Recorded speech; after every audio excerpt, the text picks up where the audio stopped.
aaminin ko na nang di na puro pa Para-paraan, yan ka na naman.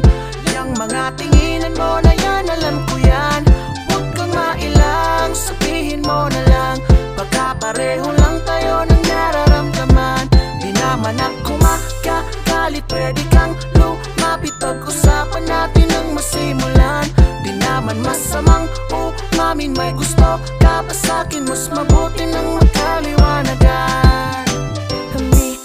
Pining pwede mo namang sabihin kung ako'y nagugustuhan. Handa kong makinig kung aaminin mo. O baka naman kasi ika'y nang tutok sulang, pagkat natuto na dyan sa karanasang puro kamalian. Bigla ka rin namang iiwan, kakalimutan lang panandalian. Kung ganon, di naman, mas mabuting umiwas na lang. At kung di naman, mabuti na yung magkaliwanagan ang mga nararamdaman.